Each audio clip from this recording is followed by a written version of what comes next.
और इस बीच Akhilesh Yadav press conference कर रहे हैं, सीधा रुख करते हैं। भारतीय जनता पार्टी ने धोखा दिया है।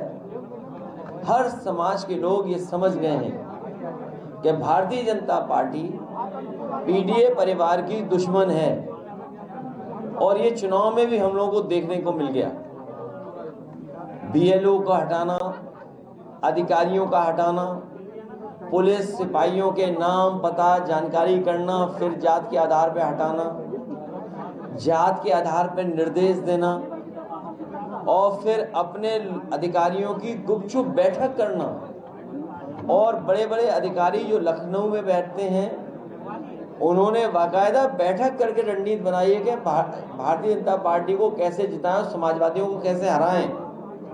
लेकिन पीडीए परिवार के लोग सब एकजुट हो गए हैं। इस बार कितना भी ये साजिश कर लें, षड्यंत्र कर लें, कितनी भी रणनीति बना लें, लेकिन ये कामयाब नहीं होंगे।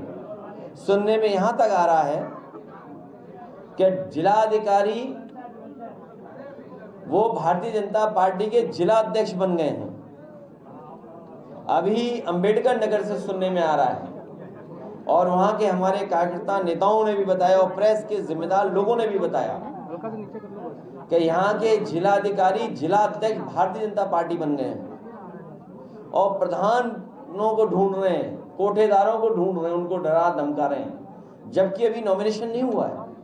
उसके बाद जिलाधिकारी ये कर रहे हैं। क्या ये आईएएस एकेडमी में यही सिखाया जाता है?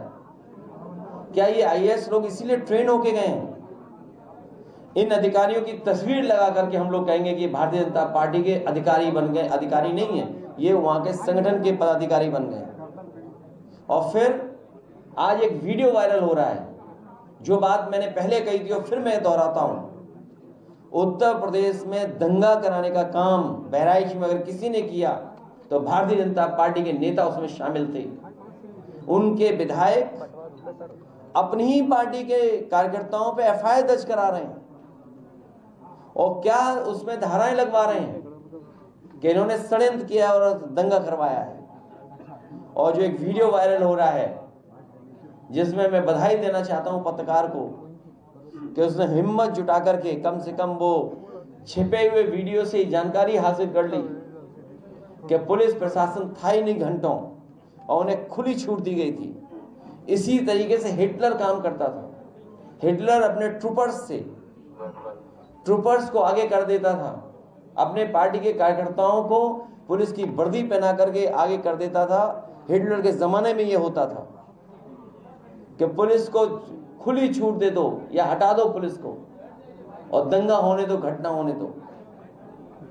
और ये इसलिए कराया गया है क्योंकि बीजेपी के लोग घबरा गए हैं। महंगाई का उनके पास कोई जवाब नहीं है, बेरोजगारी का उनके पास खत्म होने कोई जवाब नहीं है, आरक्षण ये छीन रहे हैं, संविधान के तहत और जो व्यवस्था है उसको नहीं लागू होने देना चाहते हैं। निवेश के नाम पर ये इनका पर्दाफाश हो गया है, इनकी पोल खुल गई है कि कहीं कारखाना उद्योग नहीं लगा है। और जिन्होंने इतने साल नहीं लगाया, अब उतने दिन भी नहीं रहेंगे इस सरकार में।